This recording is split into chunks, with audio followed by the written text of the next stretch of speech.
In this video, we will try to fix an aim-for motherboard from MSI model B550. We will inspect the board with a microscope, identify problems and fix them, hoping it will restore the motherboard to a working state. I will describe the main parts this motherboard is made from, and moreover, we will try to do all soldering job with the cordless soldering iron. Please watch this video till the end, it should be interesting.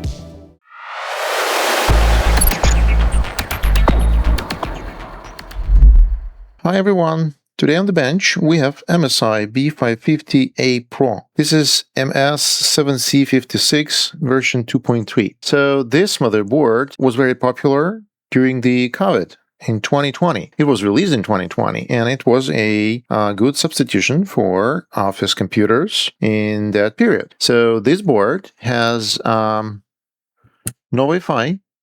It has PS2, USB 2, USB 3.2.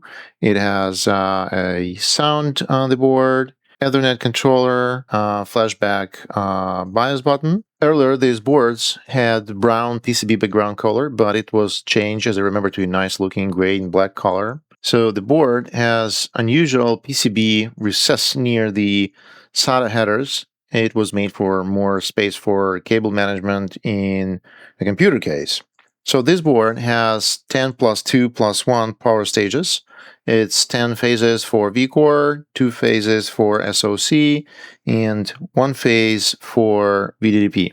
The VRAM on this board is represented by IR35-217 multiphase controller within the flash memory. So it means that if the controller is damaged, we should flash it with the firmware. The board has onsemi MOSFETs.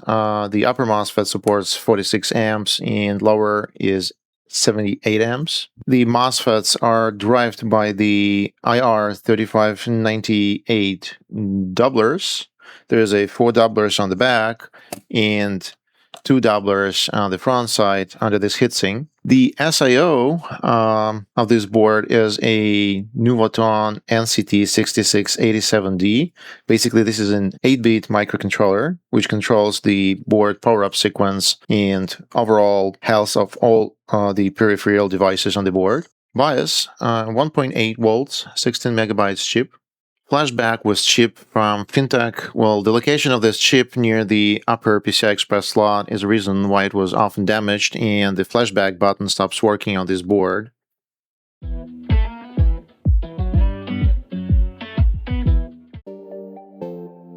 Today's video is sponsored by FNIRC. They sent me their HS03, a cordless soldering iron. Battery-powered, no cable, no station. I wouldn't call this a replacement for a bench station, and I'm not going to review it like one. Where it makes more sense is remote repair, or anywhere you don't have a power outlet. That's a different way of working than what I usually do here. So what I'm curious about is whether a battery iron can actually hold up on real board work. Small resistors under the microscope, ground planes that it hit, that kind of thing. I'm going to use it today for the actual soldering in this repair, and I'll tell you what I think at the end, not before. So, let's get back to the board.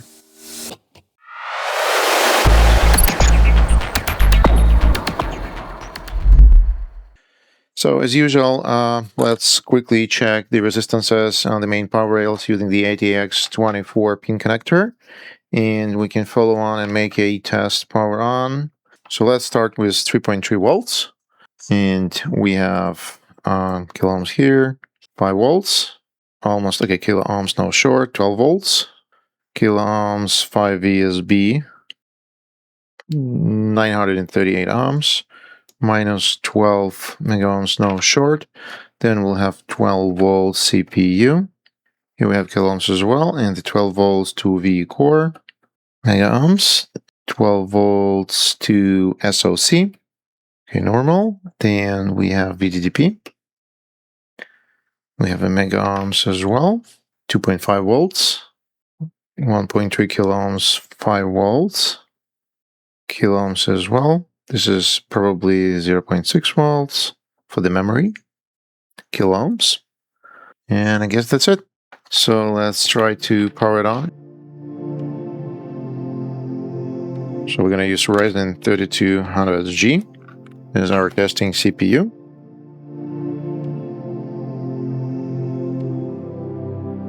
So let's press the power button.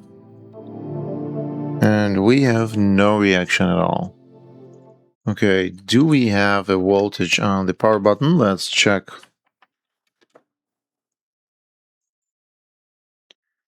And we don't have a voltage? No, we do. Okay, we have 2.3 volts on the power button. So let's make a visual inspection. We'll try to look, do we have any knocked off components or broken traces? Okay, let's start with the inspection of the board under the microscope. So this is the area near the CPU. And oh my god, what happened with this? Is this just the dirty crystal or... Yes, it's just the thermal paste. Okay. So there's nothing critical over here. Let's look at the PCI Express clip.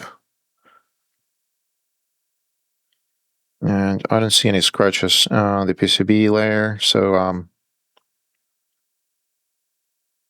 this looks good.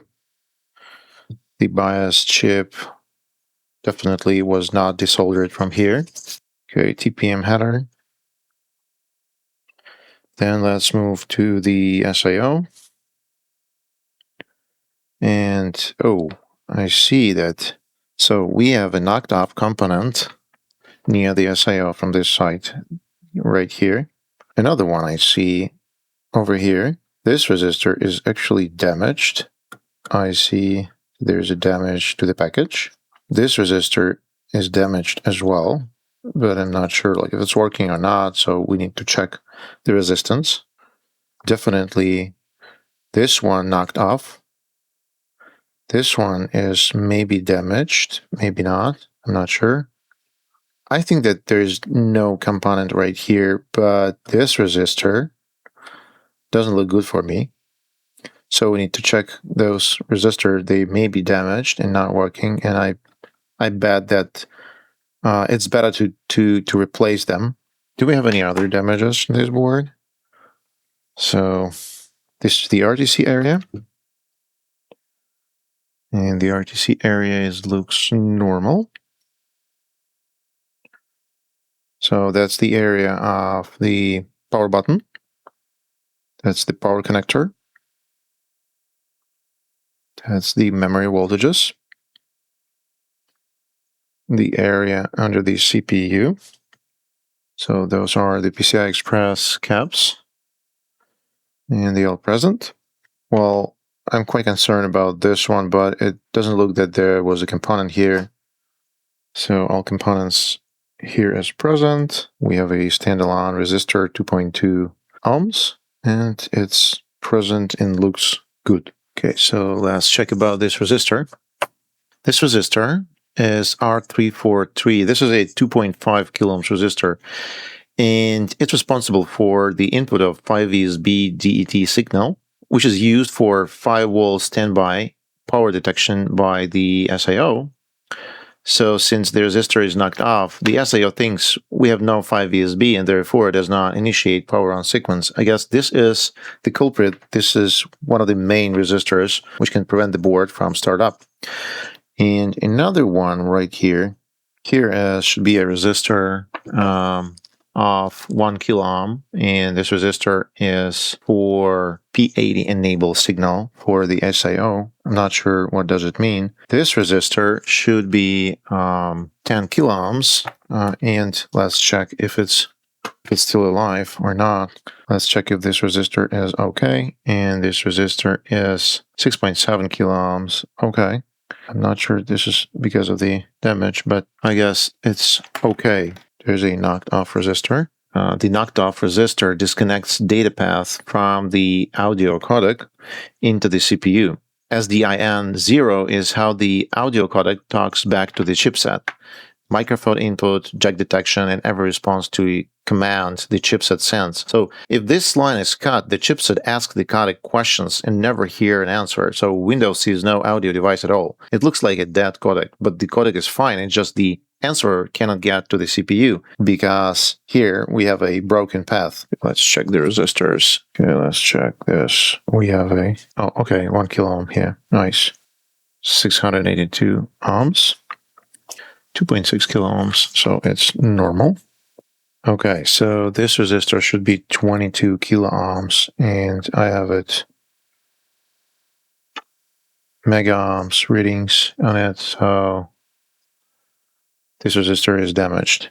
So far, those are knocked off components near the SAO and audio codec, which have to be replaced. We gotta fix this, and then we'll try to power it on again and to see if that was the culprit.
Okay, we have soldered the 22 kilo ohm resistor right here, which is responsible for the audio codec, bass, or whatever is related to the sound.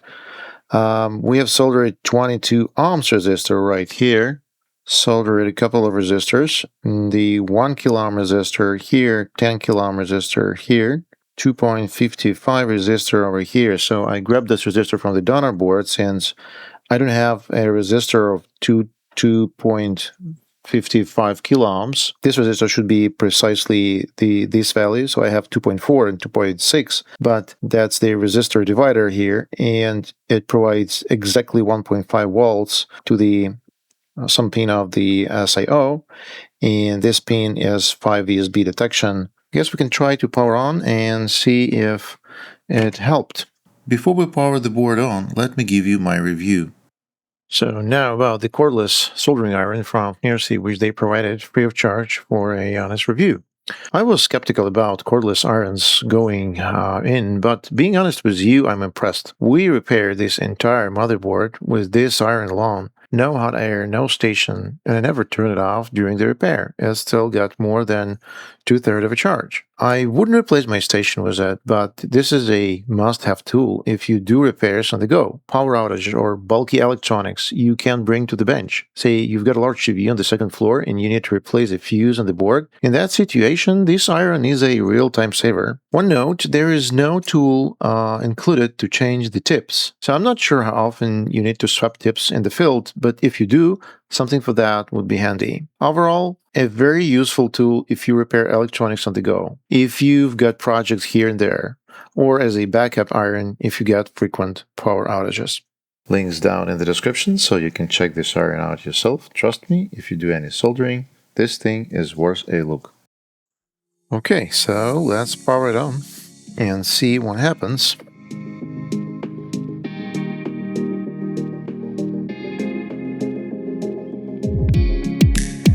Okay, power on the board. Whoa, 258 milliamps. That's way too much, I guess, but who knows. So let's, the power screen gonna be here, pressing the power button. And we have, oh, okay, so it rebooted. I need a heatsink. Okay. 0.6 amps, and will we have a pot screen? Come on, that's it. So the problem was in those knocked off resistors. Let's see, what do we have in the BIOS? And we have a BIOS of 2022, so it's kind of outdated a bit, but I'm so glad that we fixed this board. I guess that the main problem was in the SIO resistor, which basically broke in the past for the 5 VSB detection. And let's see if it will power off within the button, and it will normally. Cool.